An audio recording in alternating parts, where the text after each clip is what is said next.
Bro, সিগারেটের প্রধান উপাদান তামাক। তামাক হলো এক ধরনের উদ্ভিদের পাতা। ইংরেজিতে তামাককে বলে টোবাকো। আই গেস এটা সবাই জানে। সিগারেট বানানোর প্রথম প্রক্রিয়া তামাক প্রস্তুত করা। নার্সারিতে প্রথম তামাকের চারা উৎপন্ন করা হয়। চারা হওয়ার পর এসব চারা এবার রোপণ করা হয় ক্ষেতে। আর তামাক চারা বড় হতে হতে সময় লাগে 3 থেকে 4 মাস। পাতা উপযুক্ত হওয়ার পর উত্তোলন করা হয়। উত্তোলন হয়ে গেলে এবার এই উত্তোলন করা তামাক পাতা নিয়ে যাওয়া হয় ফ্যাক্টরিতে, যেখানে এই তামাক পাতাগুলো লাকড়ির সাথে লটকে দেয়া হয় সুতোয় বেঁধে। আর এভাবে শুকানোর জন্য রেখে দেয়া হয়। কিছুদিন পর এগুলো শুকিয়ে গেলে এক জায়গায় একত্রে জমা করে নেক্সট স্টেপের জন্য ছেড়ে দেয়। এবার কর্মীরা এই পাতাগুলো বাছাই করে পাতার মধ্যে থাকা আগাছা পরিষ্কার করেন আর মানসম্পন্ন পুরোপুরি শুকনো তামাক পাতায় কেবল রেখে দেয়। এতে সিগারেটের বেস্ট কোয়ালিটি পাওয়া যাবে। আর এখান থেকে তামাক পাতাগুলো সরাসরি সিগারেট ফ্যাক্টরিতে এক্সপোর্ট করা হয়।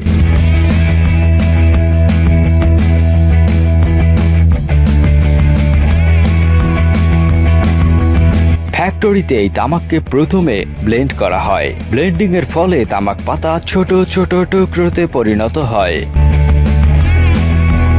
এই স্টেপেই সিগারেটের তামাক প্রস্তুত হয়ে যায়। এবার আরেকটি ইউনিটে চলে সিগারেটের ফিল্টার তৈরির কাজ। সিগারেটের ফিল্টার তৈরি হয় সেলুলোজ অ্যাসিটেড ফাইবার দিয়ে। এই ফাইবারগুলো একটা মেশিনে ভরা হয়, যে মেশিন ফাইবারগুলোকে গোল গোল করে ফিল্টারে পরিণত করে ফেলে। আর এবার আসে সিগারেট তৈরির ফাইনাল স্টেপ। এখানে তৈরি হয় সিগারেটের রোলিং পেপার। এই মেশিনে খুবই সুনিপুণভাবে তৈরি করে রোলিং পেপার। এবার ফিল্টার ও রোলিং পেপার একসাথে জুড়ে দেয় এই মেশিন আর চলে যায় আরেকটি ইউনিটে। এবার একটা মেশিনে তামাক আর সিগারেটের নতুন তৈরি হওয়া ফিল্টার রাখা হয়।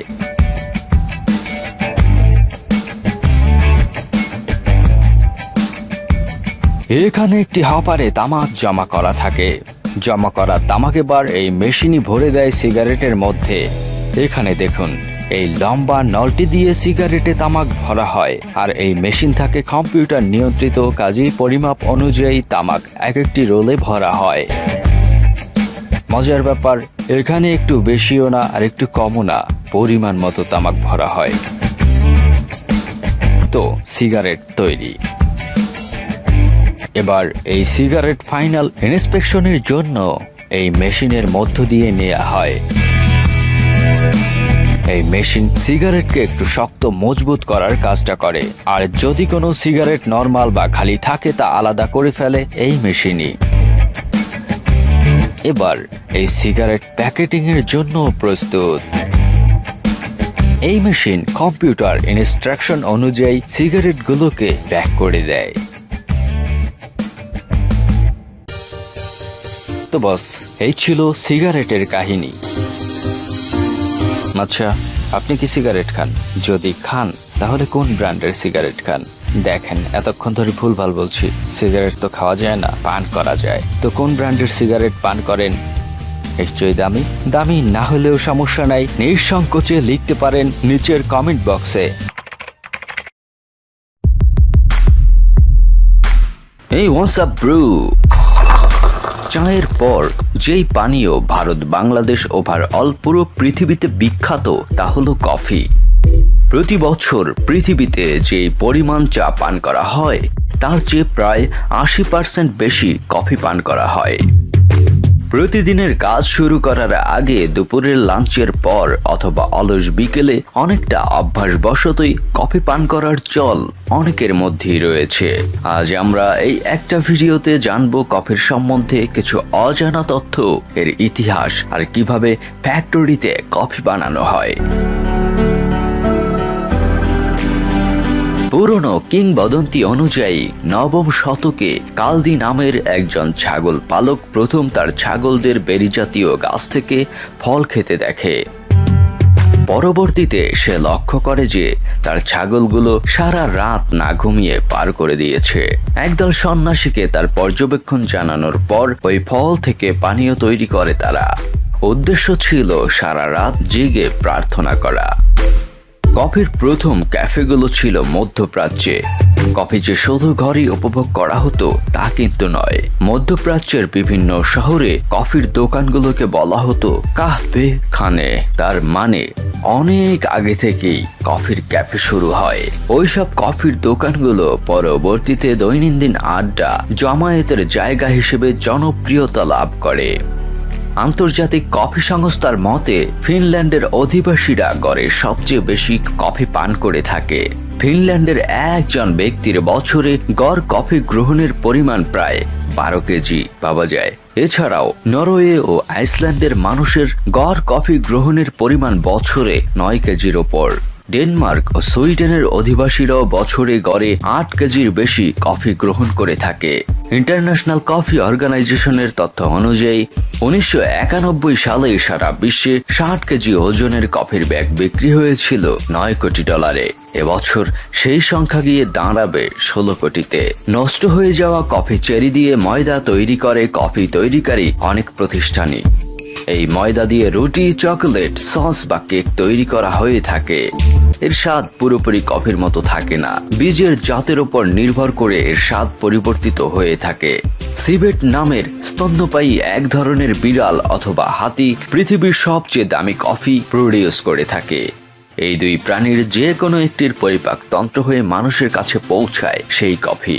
ওই ধরনের কফির 500 গ্রামের দাম হতে পারে $700 বা প্রায় 60,000 টাকা। ব্লেক ডিঙ্কিন নামের একজন কানাডিয়ান আবিষ্কার করেছিলেন এক ব্ল্যাক আইভারি কফির। যুক্তরাষ্ট্রে 35 গ্রাম পরিমাণ ব্ল্যাক আইভারি কফির মূল্য প্রায় $85 কাছাকাছি।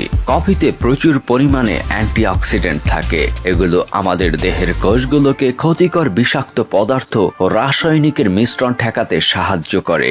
2018 সালে প্রকাশিত এক গবেষণায় উঠে আসে যে দিনে অন্তত 3 কাপ কফি পান করলে হার্ট অ্যাটাক সহ অনেক জটিল রোগের সম্ভাবনা কমিয়ে আনা সম্ভব। 16 বছর ধরে ইউরোপের 10টি দেশের 5 লাখ মানুষের তথ্য নিয়ে চালানো হয় ওই গবেষণাটি। কফির ক্যাফেইন উৎপাদনটি মানুষের সতেজতা ও ক্রীড়া তৎপরতা বাড়াতে সাহায্য করে। তো এত অজানা বিষয় লুকিয়ে থাকে যে কফিতে, সেই কফি আসলে কিভাবে বানায়? বস, কফি আসলে এক ধরনের চেরি ফল। যে বীজগুলো চোলাই করে কফি উৎপাদন করা হয় সেগুলো আসলে এক ধরনের ফলের রোস্ট করা বীজ। যে ফলগুলোকে কফি চেরি বলা হয়।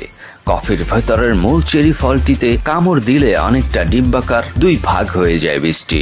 যুক্তরাষ্ট্রের জাতীয় কফি সংস্থার তথ্য অনুযায়ী বিশ্বের 5% কফিতে পিবেরি নামক একটি বীজ থাকে। এই পিবেরি জাতীয় কফি হাতে আলাদা করা হয়। কড়া স্বাদ এবং চমৎকার মিশ্রণের জন্য এই ধরনের কফি বীজ বিখ্যাত। তো কিভাবে বীজ ফ্যাক্টরিতে আনা হয় আর কিভাবে তা থেকে বানানো হয় কফি? বস, কফি বানানো শুরু হয় কফি বিন দিয়ে।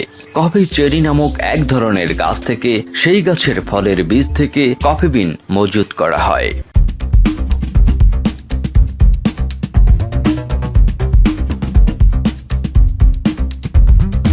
প্রায় 70টি দেশে এই ফলের গাছ জন্মে। তো সর্বপ্রথম কর্মীরা সরাসরি গাছ থেকে কফির ফল সংগ্রহ করেন আর তারপর সেই চেরি সরাসরি ফ্যাক্টরিতে পৌঁছায়, যেখানে এই ফল খুবই যত্নের সাথে ধোয়া হয়। এতে কফি ফলের সাথে লেগে থাকা সব আগাছা, ময়লা পরিষ্কার হয়ে যায়। আর তারপর সব চেরি ফল একটা পাল্পিং মেশিনে ঢুকিয়ে দেয়া হয়। এই মেশিন চেরি ফলগুলোর ওপরের খোসা বা ফলের অংশটুকু ছেটে কেবল ভেতরের বীজগুলো বাইরে বের করে দেয়। এই বীজ কফি বিন নামে পরিচিত। বের হওয়া বীজগুলো এবার আরো একবার ভালো করে ধোয়া হয়। এখানে ধোয়ার ফলে বীজের ওপরের তেলতেলে ভাবটা সম্পূর্ণ কেটে যায়। ধোয়ার পর বিনগুলোকে এবার শুকাতে দেয়া হয়। ঠিক 4 দিন কংক্রিটের ফ্লোরের উপর এগুলো ঠিকঠাক শুকানো হয়। আর এতে বিনগুলোর ভেতরে থাকা পানি জাতীয় পদার্থ সহ ওর উপরের পানি সবই একেবারে শুকিয়ে যায় আর বীজটা শুকনো হয়ে যায়। শুকানো শেষ হলে শুকনো বিনগুলো এবার মিলিং মেশিনে এনে ঢালা হয়। এই মেশিন বিনগুলোর উপরের আবরণটা ফেলে দেয়। এবার এই বিন তো তৈরি হয়ে গেল, কিন্তু এখনো এতে কফির ফ্লেভার আসেনি। কিন্তু ফ্লেভার না আসা পর্যন্ত কোনো ক্রমেই এটা কফি হতে পারে না। কফির যদি কফি কফি গন্ধই না আসে তাহলে কেমন হয়? আর এজন্যই এখন এই বিনগুলোকে একটা রোস্টার মেশিনে ঢালা হয়, যেখানে বিনগুলো 356 ডিগ্রি ফারেনহাইট তাপমাত্রায় ভাজা হয়। এই মেশিনে কফি বিন ভাজাটাই আসলে পুরো কফি বানানোর প্রক্রিয়ার মধ্যে সবচেয়ে কঠিন কাজ। কেননা যদি এই বীজ কম অথবা একটু বেশি ভাজা হয় তাহলে কফির স্বাদ পুরোপুরি পাল্টে যাবে। আর তাই দীর্ঘ বছরের অভিজ্ঞতা সম্পন্ন কর্মীরা বারবার কফি বিন বের করে দেখেন ভাজা নিয়ম অনুযায়ী হচ্ছে কিনা। তো যখন এই বিন সঠিকভাবে ভাজা সম্পন্ন হয় তখন এর ওপর পানি ছিটিয়ে দেয়া হয়, যাতে বিনগুলো দ্রুতই ঠান্ডা হয়ে যায়। ভাজার পর ওই সবুজ বিনগুলো একদম কালো হয়ে যায়, আর এখন এই বিন গ্রাইন্ডার মেশিনের কাছে পৌঁছে যায়। এই মেশিন বিনগুলো একদম গুঁড়ো গুঁড়ো অবস্থায় বের করে। এবার একজন চেকার চেক করে দেখেন এগুলোর স্বাদ ঠিকঠাক আছে কিনা। একটা মজার ব্যাপার হলো এই ব্যক্তি যে কত কাপ কফি প্রতিদিন পান করেন তা উনি নিজেই জানেন না, আর সবই এই চেক করার বদৌলতে। আর ওনার বেতনও বেশ মোটা অঙ্কের। কি নিবেন নাকি এই চাকরিটা? আমি পাইলে নিতাম। তো স্বাদ ঠিকঠাক হলেই এবার এই কফি প্যাকেটিং এর জন্য তৈরি হয়ে গেছে। একটি অটোমেটিক মেশিন প্যাকেটিং এর কাজটি সম্পন্ন করে। তো এইভাবেই তৈরি হয়ে আমাদের ঘরে চলে আসে আমাদের সবার পছন্দের কফি। বাস এই ছিল আজকের মতো। আমরা এই সিরিজে আরো বেশি বেশি ইন্টারেস্টিং ভিডিও আনতে চলেছি। সো সাবস্ক্রাইবটা করে রাখুন, আর কথা দিচ্ছি আমাদের সাথে থাকলে ভালোই লাগবে। আজ তবে বিদায় হই, দেখা হবে নতুন এপিসোডে অন্য কোনো সময়ে। Stay happy, stay cool. আল্লাহ হাফেজ, টাটা অ্যান্ড গুড বাই।